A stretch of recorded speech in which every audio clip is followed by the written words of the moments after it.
Welcome, everybody, to the Raad Life, the only talk radio show that takes you along with host and age explorer Raad Life on his continuing journey of discovery into life's challenges, opportunities, options, and all the latest and greatest things that come with getting older.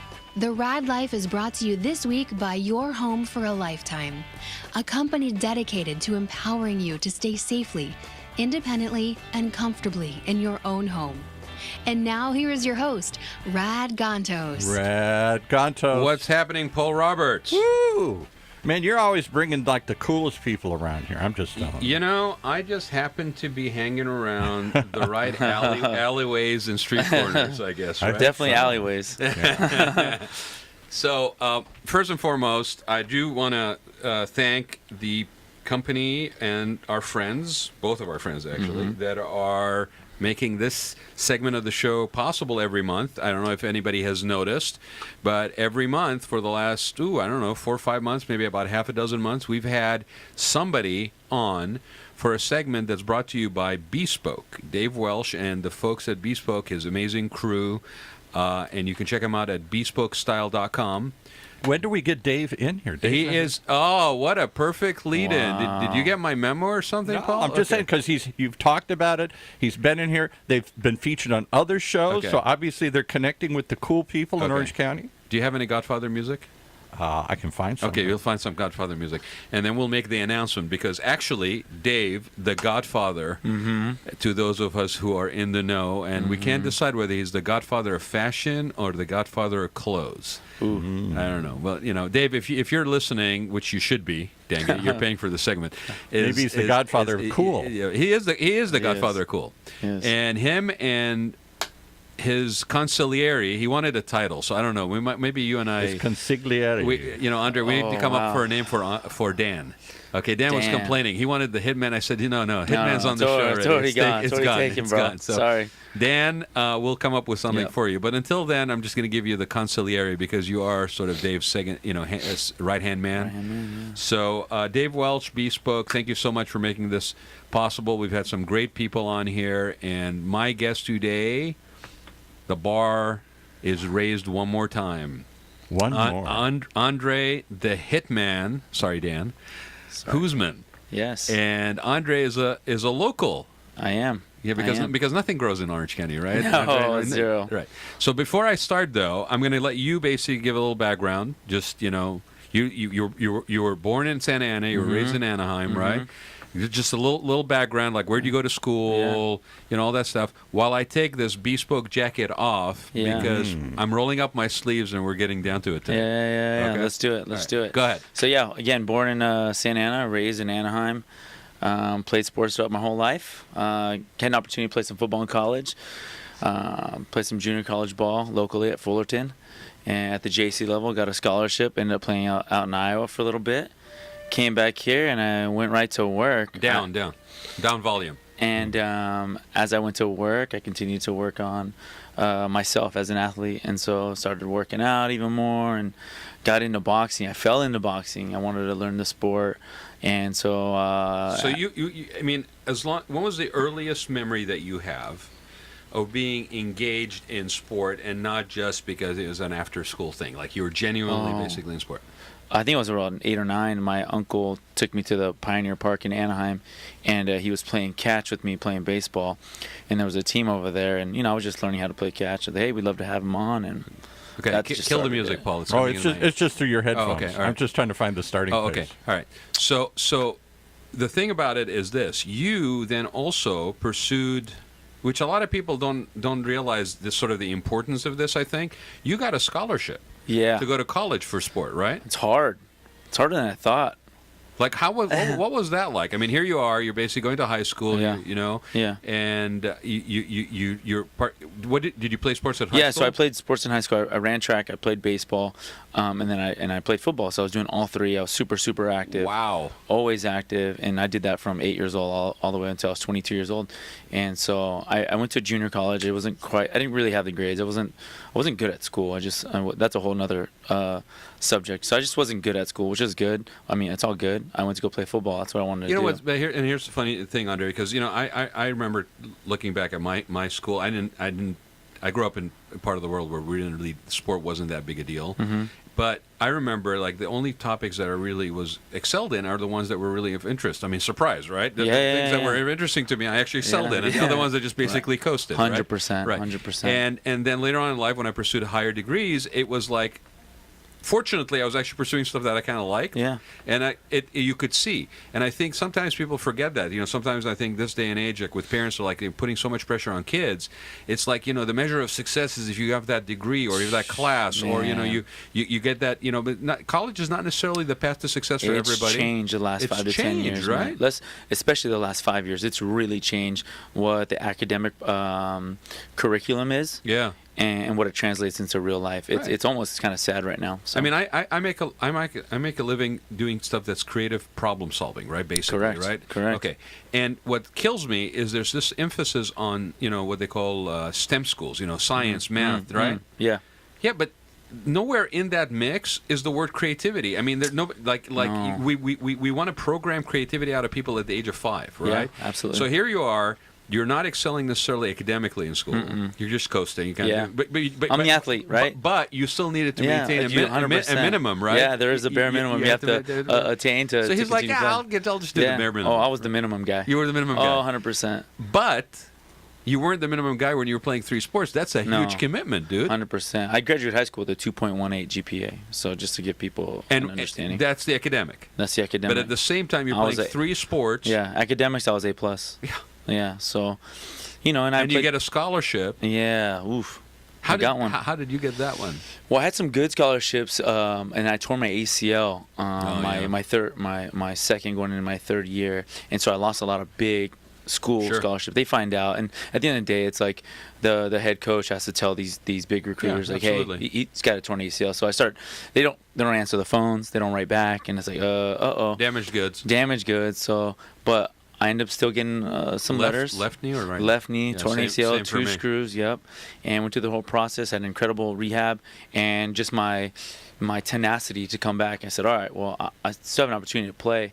So I got picked up by Iowa Wesleyan University, and I went out there and went to go play some ball. So the bare minimum guy. Yeah. Let me just set the stage here. The bare minimum guy, for all those who have a sort of set way of measuring people's capabilities, the bare minimum guy academically with a torn ACL gets a scholarship to play football for Iowa. Yeah. I mean, it's not SC, but it's SC. friggin' Iowa. Yeah. It's still Iowa. Anywhere to, it gets hard to earn a scholarship. There's a lot that they look at, and to play at the junior college level. My junior college, I won everything. I have a bowl ring. I mean, I went to Fullerton Junior College. They're back-to-back. They're back-to-back champions right now. And in 2003, well, we won the whole thing. So we were good back then. But even then, to be on the field with these players that were super athletic, they didn't have the grades either. Yeah. But we were all smart on the field. Yeah. I could read a playbook like nobody's business. Yeah. But I can't so read much for a minimum guy. Yeah, all right. Exactly. I have a reason why I'm setting this up, right? Yeah, go ahead. Because I mean, we'll get to it, right? Yeah. But it's we talk about the show being a journey of aging, right? And all of us are not who we are today that we were 20 years ago. Oh, right? Thank God. And there's life's lessons. Thank God. Okay. All right, maybe we should delve into that a little bit. Right? But there's life's lessons. There's things that shape you. There's awarenesses and growth that you do internally. Life kicks you in the back in the pants every once in a while. Your knees get scuffed. Yeah. And you are the product of where you are in life. And so we try to measure people by a certain snapshot at the age of like 12 or 10 and say, okay, I know everything about you and where you're going to go. Yeah. And that's like bullshit. They have those things called aptitude tests. Yeah. I'm on the other side. No aptitude tests and no participation rewards. Yeah. Okay. Yeah, no. Okay. I don't even know what that is. So you showed up. Here's my award. Here's an award. Right. Oh gosh. Yeah. So I think it's really cool that you are being this open about it because you then go to college. Yes. So what was college like? Man, college was fun. Even the junior college level was like really fun. Got a chance to do the school thing, be around athletes who wanted to take it to the next level, not just to be there to take up a period in class. Like we all were trying to get to the next level. We all get the same goal, which is what? get a scholarship and Yeah. get to the next Yeah, level and play. And of course, at some point, everyone's like, "Oh, I want to get to NFL." But I came to terms with what type of athlete I was in comparison to everybody else, and that's fine because I already had self-awareness. And I said, "All right, I'm not faster, I'm not stronger than these guys, and I'm not better than these guys. I have great work ethic. That's fine. I probably won't make it to the NFL, and let me at least learn what it's like to hang around people on my own." And so when I left to Iowa, I had an opportunity to be on my own. So again, I already knew I was going to get to NFL. That's okay. I was there to experience the culture, see what Iowa was like, live with an African American, right? So I'm Latino, so I've never lived with an African American in a room just as big as this, right? As my roommate. Yeah. And I experienced all that stuff. So I wasn't blind to when I went there. I knew what I was going for. I was going there for the experience. And now I can sit here and talk about it. Well, and I think you said something I want to just explore a little further. You said you had an awareness at that point, even as early as that, of having a great work ethic. Mm-hmm. Where does that come from? Wow, I think that comes from, so I am adopted. I have a stepdad. So when I was 8 years old, he came into my life, but I was raised by my mother as well. My mom has great work ethic, no doubt about that. My dad, I think I got it from my dad. So this is nature nurture thing, right? Yeah. But I saw my dad get up at like 5 a.m., which is now not that early for me. It is early. Yeah. I don't care what anybody says. 5 a.m., come home at 7 o'clock at night, travel, and just repeat. And he never came home. He never argued. He never said this sucks. He just went. He worked, did what he had to do. My dad's from Iowa, so corn-fed guy. Like, he was president of FFA, Future Farmers America. I've been in his yearbook. Born in 1942. The guy has leather hands, right? And so he instilled, I think, indirectly. I watched him. That's how you got to watch someone if you want to be someone. Well, you were blessed to have that example 100% in my life. But again, I know a lot of people with those experiences in front of them, and they still don't have the self-awareness. Yeah. But I saw it then, and I carried that over. So what do you think that is about you, that you basically are able to see the potential and stuff like that, potential in people? Because I know that that's a big part of what you do. I mean, we talk about, BOXHAUS, we're talking about this, and, it's on Newport Beach, and Orange County, and it's personal training and all this stuff, right? But there's a bigger part of this for you, like the sort of the seeing the potential and being there for people, and it's about people. I'm all in on people. I really, some people, I do it for the people. No, I really do. And the more, I had this a mentor very early on. I do love the fact that you just basically kind of made fun of some of the people that basically just pay lip service to that. They do. Because they do. We I'm all in. I'm all about the people. No, you're not, man. You're about the paycheck first. The paycheck comes later if you're in to monetize it. It'll happen. But I literally pour into people. I give them everything I have. If you were given I say this is the feeling, right? And I don't think anybody ever has to make that real choice. But if you were given the feeling of continuing to do this thing that you have a passionate feeling about for the benefit of the people, and basically be able to just maybe sustain a living at it, maybe, but not really look at it where it's like a money paycheck thing, you would still do that. Yeah. And that speaks a lot about your heart, and that speaks a lot about how you're going. I went to Iowa. Yeah. I wanted the experience. I wanted the immersion. I'm open to experiences. Yeah. I'm all in. I'm all in with everything I do. I think most people that know me, it's like, if Andre's going to do it, either A, it must be good, it must be a great opportunity, but either way, even if it's going to suck, he's going to totally suck, like, really well at it. So I don't care if I suck at something. What's happening? They're paying attention. Yeah. To what Andre's doing. People watch my habits. Exactly. I'm starting to be more aware of that too. As though I put that off. People aren't watching me, but people are. I know people are watching me. So, people close to me, family, friends, colleagues. Well, you know what? I say this to people, and I think it's very easy that people people do this to themselves. Never rob yourself of the uniqueness of your own story. It's a great quote right there. Right? Yeah, that's absolutely because right. people do that all the time. 100%. Expectations, what societally I should be doing, my role, A lot of that stuff's put on us by our parents, man. Yeah. And what's around us, what our expectations are, whether you're male or female, or what area of the community you come from, what city you're in, what county you're in, let alone what state you're in. What gated community you live in, There's no boundaries. So did you have that support growing up? Did you feel like you had the support to be yourself when you were growing up? Yeah, my mom was. My mom barely graduated high school. She went to Santa Ana High School, and my dad went all the way. So the dynamic between them two is really interesting. Again, I got a white guy from Iowa, redneck. I can say that because my dad's white. Country music, the full nine, leather hands, like I said. Right. Then my mom is from San Fernando Valley, grew up in Pacoima in the Valley, and then Santa Ana. So put those two people together, but they both had great work ethic. And my mom was very supportive in like, mijo, you could do whatever you want. Yeah. You could be whatever you want to be. Yeah. And she would kept saying that, oh, you're the best. Like, mijo, you're the best. You start to believe it after a while, right? Super important, man. I was like, maybe I am the best. Even if I'm not, I'm going to fall short. What are you talking about? Those affirmations and those primary relationships in our lives in impressionable years? I mean, that makes or breaks you. Yeah. Yeah. But again, there weren't participation awards either. So I knew if I put in and I got an award back, I really earned it. Yeah, you didn't get the, oh, it'll be okay. It'll be when okay. It wasn't okay. Oh, no. Hell no. No, I'm sure your mom was there when you weren't doing the right thing. Oh, right? yeah, 100%. Or my dad. What's up, Paul? We're going to take a break? Okay, so let's take a break. But before we take the break, you've been priming that music. So prime the music. Feed it in. Yeah, let's do it. Come on, let's do it because I got a Godfather announcement.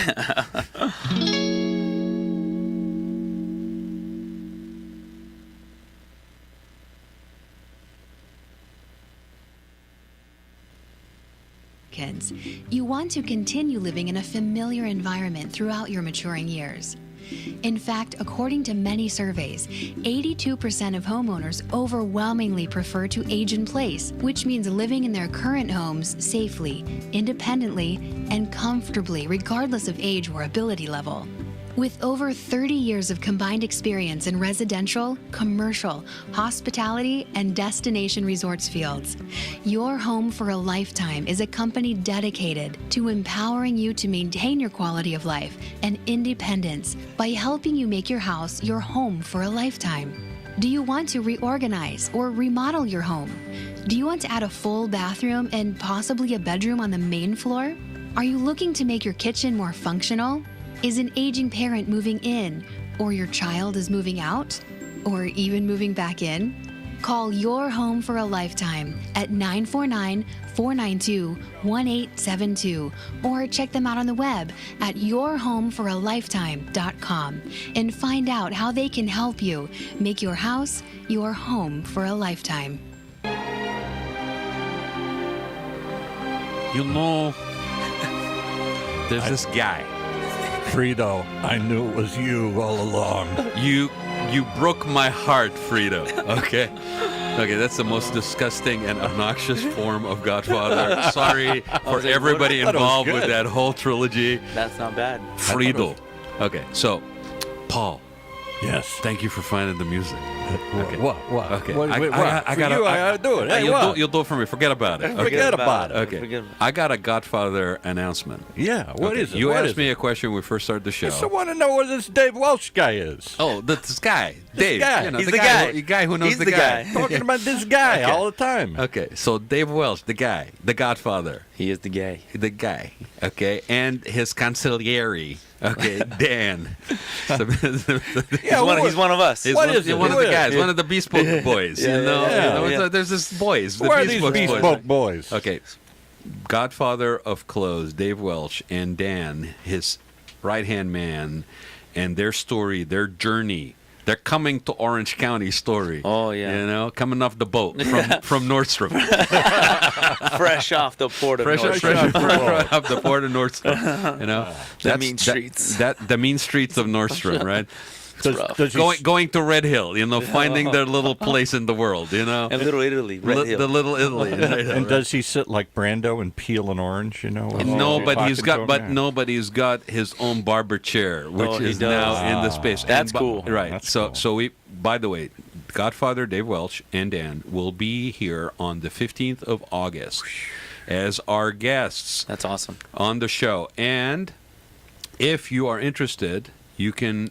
I'll post the address, but it is on Red Hill.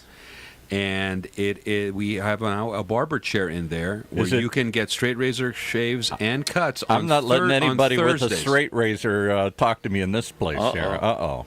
You know, Paul. I'll end up looking like a horse's head or something. You know, here. Paul. You'll sleep with the fishes. And in fact, there is a creek outside the window, right? Yeah, there is. There's There a is. creek. There is. So you know, you don't behave yourself. You sleep with the fishes in the creek on Red Hill. Hey, forget about it. about Okay, it. now let's get back to Andre. The two youths. The two youths. Did you say Utes? Utes. Okay, so you, the Ute, came back from Iowa. I did. Okay, to Anaheim. Yep. And did you have a plan? Like, what were you going to do after college? So, or was this like by the seat of your pants kind of thing? let's retract a little bit. Okay. So I grew up in Anaheim. My dad did pretty well. Yeah. This is in 1999. We. Oh my God, that's so long ago. This is, I know, it feels like forever. We live in a 4-bedroom home. My dad did well, like I said, and things were turning. The market was changing. My dad was basically getting replaced by computer and Absolutely, technology, yeah. right? Yeah. So here in front of me, I got a 60-year-old man getting replaced. Times were changing. We lost our home. We lost everything. That's tough, yeah. I mean, I remember driving. My dad's like, hey, take the Porsche, and then your mom's going to drive the Mercedes. I'm going to take the Explorer. We're going to drive down. I was like, okay, cool. I was like 16. So where are we going? To the bank. I was like, okay. So we get to the bank. He's like, okay, leave the keys right there. I was like, what's going on? And I don't know if I was naive or what. He's like, those they're not ours. I was like, what do you mean they're not ours? You know, I didn't understand paying and stuff like that. And so we had to turn them in. Now, was this when you came in back from college? This is right before I went to college. Wow. So in 6 months, you went from a four-bedroom house to a two-bedroom trailer park in Anaheim, paper wall thins, 1 bathroom, and here I got my dad. At 60. I mean, at 60, like, what the fuck just happened? Excuse my language. I'm sorry. No. Yeah, it's okay. That's the Anaheim in me. It's sometimes it needs to be said, man. I'm passionate about it because Yeah. that's what really happened to my family and I. And so here we are in a 2-bedroom, and my dad's just like, I think even for a small moment, I remember this like 6 months ago, my dad low key was a tow truck driver. I'm not kidding you. I used to go to his office and everybody would like bow down to him. Years later, my dad's a tow truck driver waiting for the CB radio to go off at 2 a.m. I'm like, here's my 6-year-old dad going out there and like putting trucks on. And I just didn't make sense to me. And so I went through the college and all that stuff. And then I went out to Iowa and I came back. You know, we're still in a trailer. Can I just say something? Hats off to your dad, man. Yeah. For stepping up and doing whatever needed to be done. 100%. Yeah. 100%. He, there was a time where he felt really embarrassed to my mom. I remember he told my mom that he said, man, I feel like I don't want to get going because I get emotional. But he felt like he let me down, but he didn't. So. No, I'm sure he did not.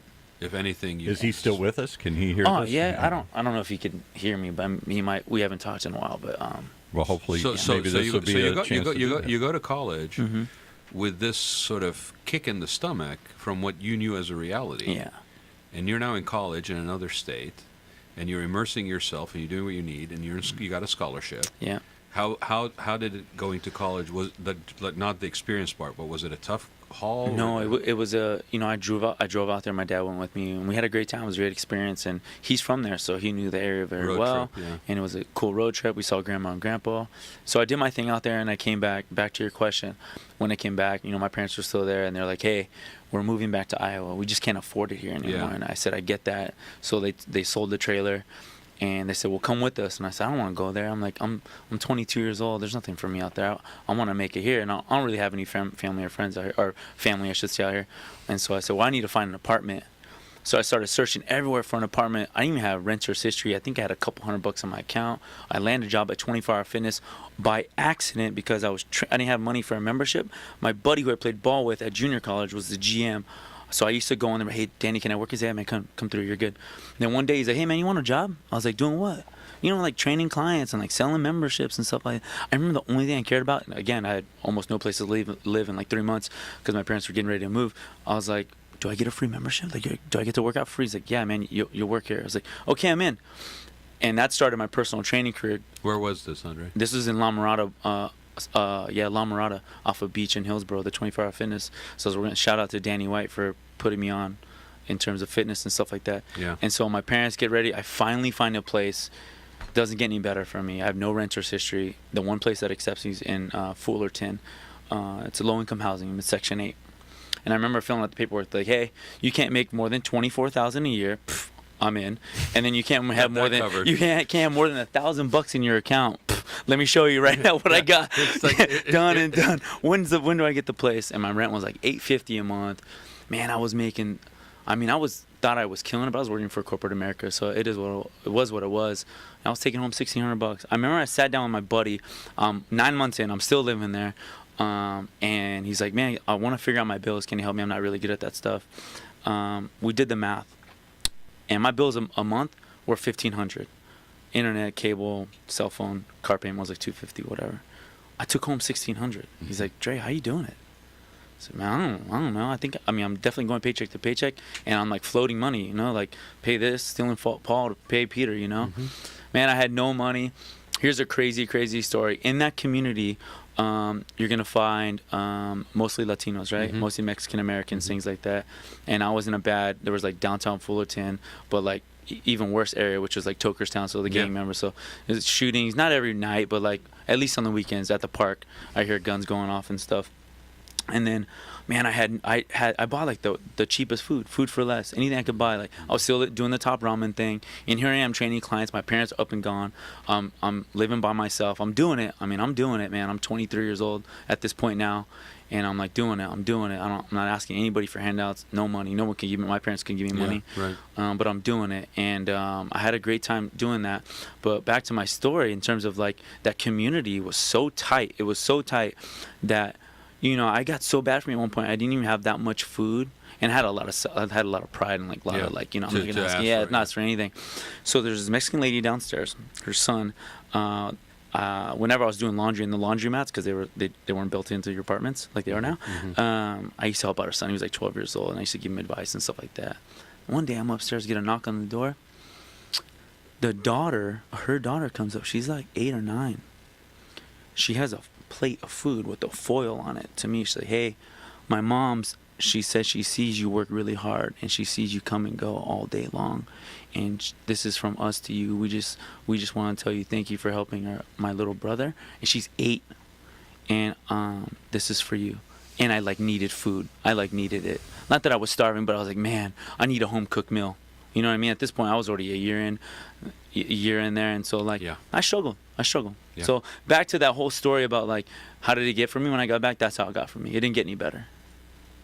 And then what happened? So I jumped from 24 Hour Fitness. I got recruited because I was doing really well to LA Fitness. Boom, I go to LA Fitness. I start killing it. But even in killing it, there's still like these what they call like trial periods. Yeah, you can kill it all you want, but you don't get the real money till you go like 4 months straight. I'm like, dude, I ain't got time for.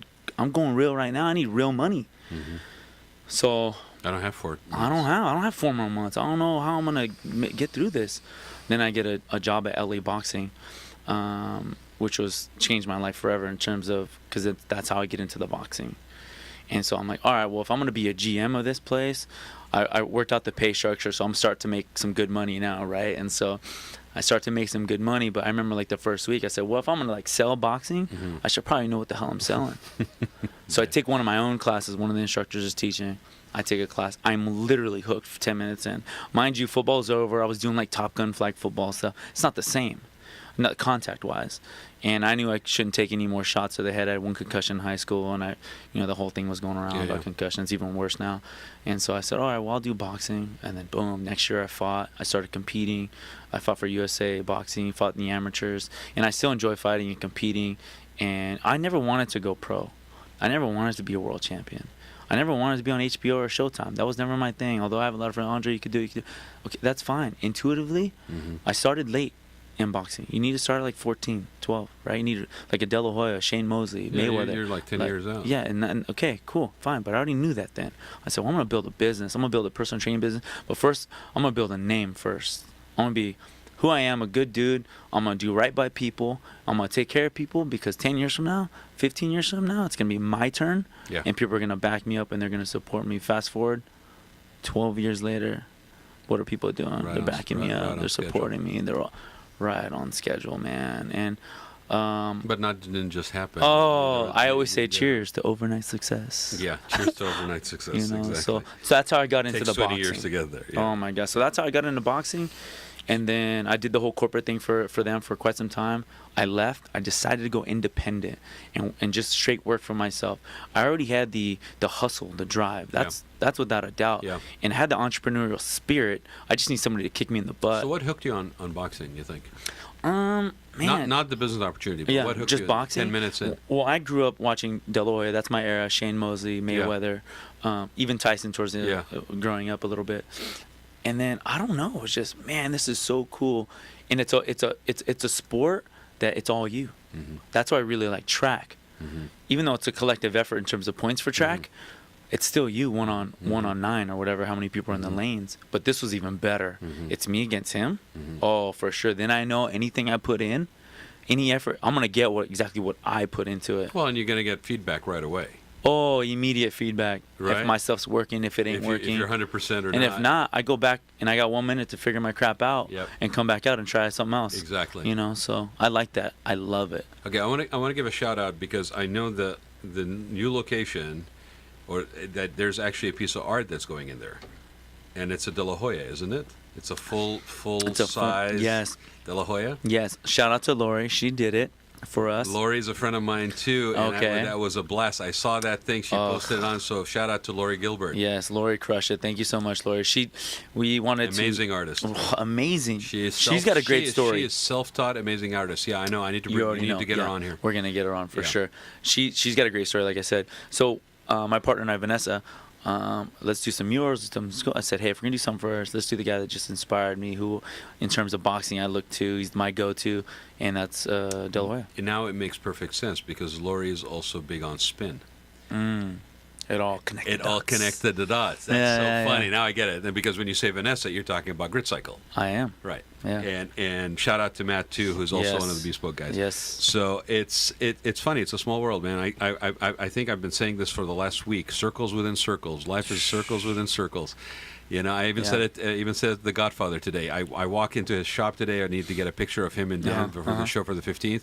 And he's like driving up, and he's like, Sergio wants to talk to you. I'm going to give him a number. I'm like, I'm on the phone. I'm like, okay, whatever. And I walk in. I go, what Sergio are you talking about? And he goes, Sergio from the city of Long Beach, director of development, assistant director of development. Big deal. Yeah, he wants to talk to you.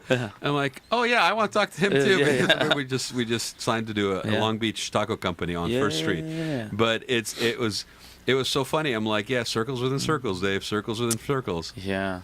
Stick with our people. Get the spin thing. There you go with the spin thing. There you go. Circles within circles. You saw what he did there? Yeah. I like it. No, Paul's too busy because catching gnats over there. Yeah. Trying to get a fly here. That's okay. If he was from Iowa, he wouldn't be doing that. But he's from Michigan, so Michigan, Michigan they just do catch things gnats. backwards over there. All we do is sit around the farm and try and swat flies. That's all we do. So I do want to give a shout out though to Paul's fashion choice of the day. I thought that would work for you today. He is actually sporting the Click 3, the California Lodging Investment Conference T-shirt, which my co-host on my other show, Craig Sullivan, basically puts on this conference every year, sold out 2 years in a row here in Orange County on California hospitality. Wow. And he's my co-host on, or I should say, he and I are co-hosts on the Check Out California show. That's the first and third Wednesdays of the month from 1 to 2. In fact, I extended an invitation to Sergio from the city of Long Beach. See how there's circles within circles, man? And he goes, well, I might be able to get the mayor, George, on there, who's the young 40-year-old mayor of Long Beach. I'm putting a box house in Long Beach. Oh, Sergio, you heard it. You heard it here. We're working on it right now. When we have that lunch in a couple of weeks, we might have to talk about Andre's box. Well, they got a new development off of 2nd and PCH. Is it the one that Shane Sudegi's doing? The guys from the lab in the camp? I want to say so. Oh, it's a huge development. Who's also a friend? There you go. Man, I'm telling you, this is crazy. Somebody wants to know what BOXHAUS is. You guys been boxing around it. What is BOXHAUS? We've been boxing around BOXHAUS. Yeah, so BOXHAUS is it's big group classes, boxing inspired. They're 45-minute classes. We do a 7-minute warm-up. We do 7 rounds on the bag of boxing. So one of my instructors, or including myself, will yell out and demonstrate the combination on the bag, and then boom, you guys get right to it and perform it on the bag. Lights, neon lights, DJ-style music. I mean, enclosed, soundproof walls. I mean, it's just a great experience. And you top it off with abs and core. So it's a full body workout. 45 minutes, you're in, you're out. And where are they located? Or where? The one that we have right now, it's our first one. We've been open 6 months now. My partner and I, shout out to my business partner, Vanessa Bourne. She's rad, by the way. No, there's only one Rad. There's only one Rad. You're right. She might be Rad. No, she's RAD. Might be Rad Life. AD. He's double Rad. I'm double Rad. And so we're off of Bison and MacArthur over there in Newport Bluffs, that area. So. And what do you get out of boxing as a fat old guy here? How do I? You go unfat. You get unfat. No, I think for everybody it's different. Everybody does have a fighter in them for sure. Yeah. whether it's physically, mentally, or emotionally. We all have a great story. I don't care who you are. You have an incredible story. That's what makes us all very, Amen. very unique. I don't care if you came from riches or came from rags. We all got an incredible story. I know some of the people who come from riches are the most depressed. So it doesn't matter who you are. I don't care what level you come from. We all got a story. But back to that, what you can get out of it, personally, it's up to you. And you'll find out after you take a class what you got out of it. It's not up for me to tell you. You'll find out. So is it simply another way of exercising to burn it, or is it a way to get some self-confidence? It's aggression, self-confidence. Get something out of, I mean, at the end of the day, you're burning calories. I mean, you're going to burn 600 to 800 calories in one class. You're going to learn how to box. You're going to walk out of there feeling pretty badass. You're going to learn how to put some combinations together. And if you stick to it, you're going to get a lot better at it, like anything else. Yeah. No, I've never done boxing. Yeah. I did martial arts. Martial arts, yeah. Younger, and I did rock climbing.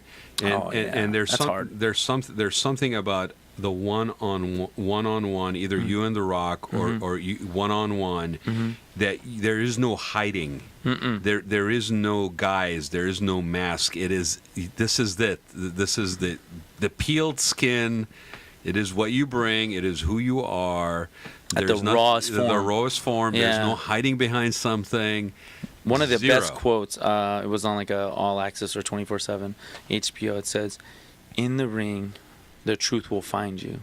And for everybody, that means something different. And for me, it'll find you because you're gonna know how many rounds you put in. You're gonna know if you sparred. You're gonna know if you did your road work, if you swam, if you hit the bag enough, if you sparred enough. That's what they say in the ring. If you brought it all, if you didn't. If you didn't, all this, you see him in every fight. You're like, dude, this guy's it's 2 rounds in. He's gassed. What? Yeah. He didn't put the time in, and that's what the truth shows right in the ring. So what is some of the truth that you got when you were in the ring? Man, I like. And I'm guessing it's different depending on where you're at and what else is going on. 100%, and then at what level you're at, right? So I fought amateurs, but there's still a really, really good crowd at the fights that I fought at. As opposed, again, Delaware fighting in front of millions and stuff like that.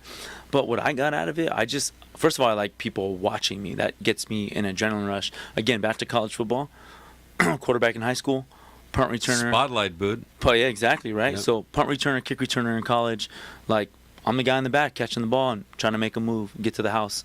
So what position did you play? So in high school, I played quarterback, and then punt returner, kick returner, and then when I got to college, I was like, man, everybody's 6'3", 6'4". I was like, there's not that much room for a 5'10" Puerto Rican. Yeah. And I'm 5'10" in the morning. I think I'm 5'9" at night. But, that's because you get pumped. No, yeah, that's for sure. Beat down. Once I lay down, it all, you know what I mean? 5'11" maybe. But I was like, all right, again, self-awareness. I was like, all right, let me switch position. This was summer camp, first week. I was like, I'm going to switch to receiver. Yeah, so I switched to slot receiver, punt returner, kick returner, good hands, fast feet. But again, I like the spotlight. So going back to the boxing, what I get out of it, I like the crowd. Yeah. I like all the attention on me. Yeah. And then I like fighting. I don't really like getting hit. I really don't. But I don't mind it. I know it comes with the territory. So. And what is it about fighting that you like? Oh, man. So growing up, I got in a lot of fights, and I can say this with the most confidence. I never started one fight. Okay. Never. I always had that pretty boy look that people always wanted to test me. I knew that later growing up. Like, man, these guys always want to test me. They always want to punk me or try and get after me. Yeah. In my teens, in college fights, man, always. Thank God I never got put down. You didn't start them, but did you finish them? Oh yeah. So it was already innate to me to scrap and be down. And I was like, well, might as well learn how to really do it. And so when I'm in there and I'm fighting and I'm boxing, and it just feels good to punch someone, I guess, at the end of it. People want to hear that. What does it feel like to knock someone out? Feels great. Feels good. So I'm going to let you brag because you got some pretty heavy-hitting names on your website. Oh, yeah. That you basically have had engagement with as far as helping and train, right? Yes. Go name drop. All right. Knock us out. Well, no, there's one name. There's one name that I won't drop, and that's just because she's becoming a dear friend of mine. Okay. And they're very, very, very private people, and that's fine. Sure. But look, I've trained NFL guys from Hall of Famer, Super Bowl champ Dwight Freeney, defensive end. Yep. I think future Hall of Famer, but Pro Bowler, plays for the Minnesota Vikings, friend of mine, Kyle Rudolph. Kyle Rudolph? Oh, my goodness. Yeah. Now you got me. I'm a huge Vikings fan, and Kyle is a huge part of this team's turnaround here. Kyle. Can we get Kyle in here sometime? If he comes down, I'll see if I can text him. Would I know you? the guy's pretty busy, but you know what? I I'll understand. do what I can. Absolutely. I know. Dude, he's 6'7". He's a big boy. He's just big. a big boy. He's an incredible athlete. And he's basically, now remember, he's like a receiver or something, right? I mean, he's basically a receiver. He played basketball and football in college. Because receivers are usually littler guys. Right. So how He's a bigger how guy. did these guys find you? So Is it word of mouth? What is it? yes. Does Kyle? Okay. I mean, you don't have to tell me where, but does Kyle live out here, or did? No, I know he visits. He visits and he does his off-season training here. Okay. And then so Kyle Rudolph, and then one of my dearest friends, he's become one of my best friends, like my big brother, is Angels retired baseball player Gary Matthews Jr. Played for the Mets, Texas Rangers. Angels was his last team that he was at. And do you train them just to box, or do you train them to do other things? So if they're in season, most of them, this is a form of cross training, right? Nobody likes cardio at the end of the day, but like, what can I do to like still get the same effect, if not better, but do something fun? Yeah. And that's martial arts and/or boxing. Yeah, combination. So him, man, Von Miller, Von Miller, yeah, that's Teddy another big one, Bridgewater. Teddy Bridgewater? yeah. Oh my God, you're in the Vikings camp Jared here. McKinnon. They all follow me on Instagram. Oh my God, Yeah, Jared McKinnon, Jared Teddy McKinnon, Bridgewater, and Kyle Rudolph. It's word of mouth, man. This is a Vikings house here. you There's know. I don't even know if I have that link anymore. So in 2015, I landed basically an opportunity to be their in-house boxing trainer. So I basically had the whole Minnesota offense with me. Wow. So, I'm bowing right now to you because Hey. I have suffered following that team my whole life. Okay, and they're doing through all its great. ups and they're doing great doing right great. now. Rounding up. They're fun to watch. There's a few, like Michael Johnson. I think he was a receiver, but he's gone there. He's not there anymore. Baseball players. I trained a hockey player named Shane O'Brien, played for the Mighty Ducks, an enforcer, right? And those guys really, that's what they get paid to do. Is Enforcer, actually, yeah. Enforce. I didn't even know that, right? Yeah. Like that's Yeah. a real thing. Go yeah, push we're somebody. putting on the team to do that. That guy, naturally, had like lead in his hands.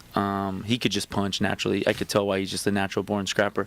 And the list goes on and on. Can I ask you a question before, because we're running out of time Yeah, as we yeah. get done last 10 minutes? Yeah. We had, I forgot the gentleman's name. I should remember it. But he runs the big, I think it's called Fight Club over at, they put on fights somewhere here. Roy Ingerberg.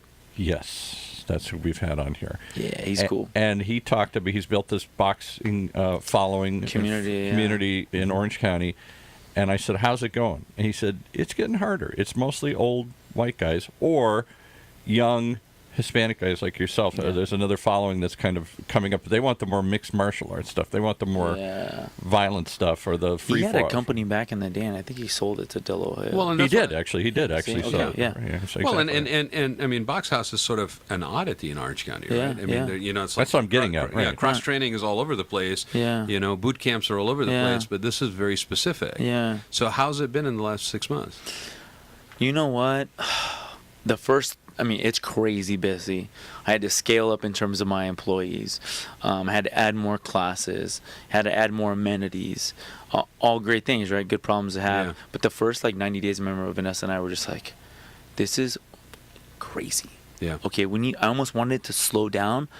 I guess not the business revenue portion, but like, all right, I need a freaking So you break. can Like, actually breathe. manage it. Let's see what really is going on within Yeah. the business, right? Because we're seeing numbers, but it's like it's hard to get a great even number, right? at the And end what of do the you day. credit that for?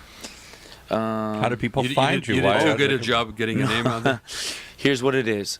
It's a mixture of Vanessa and I. Yeah. We have great following. She owned a Pilates place across the street called Pilates Plus. Yeah. She had a great following. She owned that place for like 9-10 years Yeah. or something like that, okay? And then me doing what I'm doing, my social following. And, as we were getting together, oh, you're going to work, that's your business partner, Vanessa? Oh, you guys do great, I've known her for years. And then vice versa. Oh, you're going to box with Andre? Oh, my God. I used to, I want to box with him, or blah, blah, blah. He's the guy, it's like, and when we opened it up, it was like literally like TNT, boom, just blew up right in front of us. Well, So- and you've been. I promised Ken I was going to mention this, make sure that we get covered, and I do have one last thing I want to talk to you about, another dimension to this. But you've been a nobleman. Oh, yeah. Lydia, Doug, they are so awesome and very, very, very kind people by nature. They come and take my classes pretty regularly. This is the magazine that you Yeah, have. and Yes. Eve was here. He was on the show. Another guy I love. Yeah, Wow. Eve is You've had aw- some Eve- rock stars on yeah, here. Eve is What am I awesome. doing here? because you're. I kept you till the end, man. I'm the climax. We're not done. We got The Godfather on the 15th. Of course. But no, man, it's just been. I mean, it's the same thing with me. The Journey 3 years ago. Paul goes, "You want to do a radio show?" I'm like, "Sure, why not?" I was like Jim Carrey for 6 months. Like anything somebody said to me, I said yes to. Yeah. Right. Hey, Here we are 3 years later, Oh. and we're bringing this to everybody. Isn't that cool? It's awesome. Yeah. And having the courage to have these conversations. I mean, I appreciate you, man. I appreciate you coming in Thank today you. and being just very, candid. Yeah. Because this is the kind of stuff that we should be talking Real. about and how we should be talking to one another. I haven't even told this story to anyone. What I told you right now to next to no one. I think very close people know. Well, you know what? about I my story, appreciate my it. I journey, appreciate so. the fact that you feel comfortable enough to do that and trust us with this and trust me with it because I really get that, man. Thank you. I appreciate it big time. The one thing I do also want to mention is you're an ambassador for Bespoke. I am. This came about a few years ago. Brandon Moody, shout out to Brandon Moody, dear Another friend of guy mine, who's been on here. who I ran track with in high school. Brandon, B-Man. B-Man. He is just an incredible human being. He is Another an guy, incredible right? human being, yeah. And so he said, "Hey, man, I think there's something for you with Bespoke. I'm going to link you up on email with Dave. Love for you to meet him." I went down there, and Dave was starting to strategize just a little bit differently, right? As we all should nowadays, right? And taking it a different direction. He said, I like your look. I like what you got going on and everything else." He's like, "Love to do a suit for you." I said, "Okay." Did a suit for me, turned out great. Did a couple photo shoots, and then I just turned into an ambassador for him. I'm very loyal. I'm very honest, and he's a guy that I trust. When it's gonna lay on me my suit, he takes the time to lay it on correctly. But as a human being, you trust him. I mean, that's the Oh, thing my with Dave, gosh. man. I trust him blindly. 100%. Yeah. 100%. And that's why, whenever I go there, as you know, it's like, hey, it's a good feeling. I don't feel like I'm at Nordstrom. You know, I don't pick my fabrics, right? Okay, you don't? No, I've never picked my fabric. Actually, this is the only jacket I ever picked the fabric Okay. on.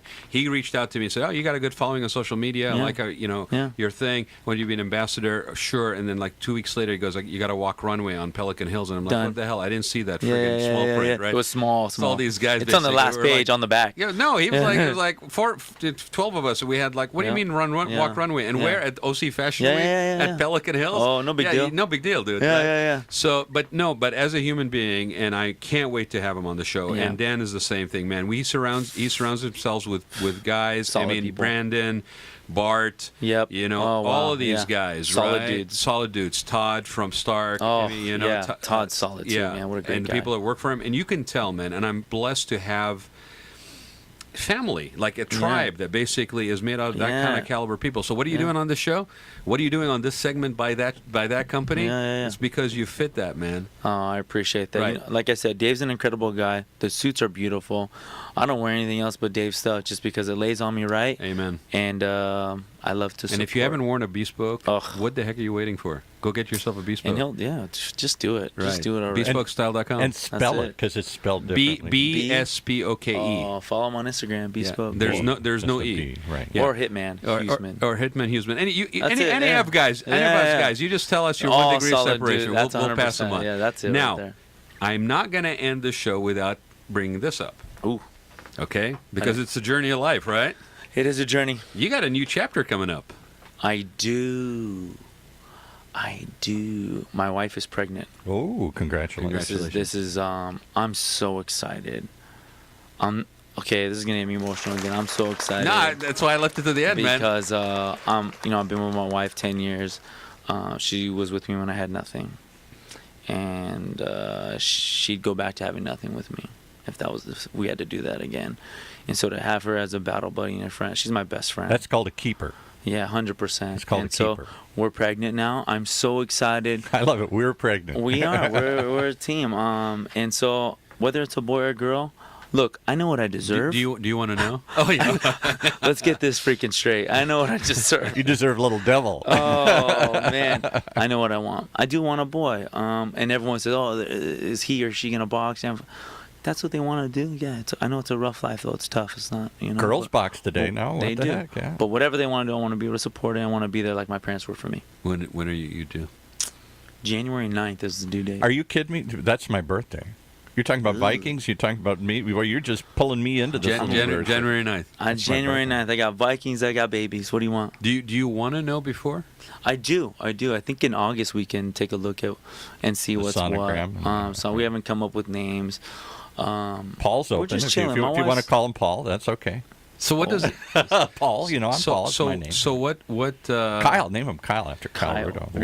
That's kinda cool. What does that do to you? This new reality, this new Wow. dimension. This is You don't even know. This is a great quote. Well, I always know. You can't stump me. No, because I mean, I'm just saying when you No, 100%. you have all that journey Yeah. and the awareness of all those things, right? And you bring it to that mat and you bring it in the ring, and now you got this other layer and responsibility and future and hopes and all that. What does that do to the hitman? You know I got a lot going on. I texted you earlier today. Yeah. Got all these employees, got new business. I'm trying to open up 3 more locations in the next 24 months. That's another segment. And now I'm pregnant. But I have a great counterpart, which is my wife. Mm-hmm. But what this does to me from my own, again, intuition is like, it just fires me up to go even harder. Like to level up at the highest level, hustle more, do more. Yeah, you're be giving me more. the badass stuff. Right, But but- what's the other but side? this is gonna change where's me. What's the side I just saw a minute ago? That soft underbelly. Dang. It's You know what I'm going to tell you that you don't know yet. Hold on a second, Paul. Hold on. I know you don't want- The you question just is wanna go for there. the question is for Hitman, not He for doesn't you. wanna go there. The question is not for you. Okay, you're not the man. guest on the I'm show. trying to give him some wisdom. No, You know what? No, yeah. He's got a little bit of a point. You never know till it's right in front of you. Everyone talks about the love, like when So you is there a first little? see her. There's a little scariness, a little unknown, confidence. A little bit of that, He's a not little bit of scared. unknown, very, very little scared, very, very, very little unknown. Man, I want to be a good dad. Just want to be a good dad. That's what I was going for, it, man. man. I was just trying to pull Just want that to out be of a you. good.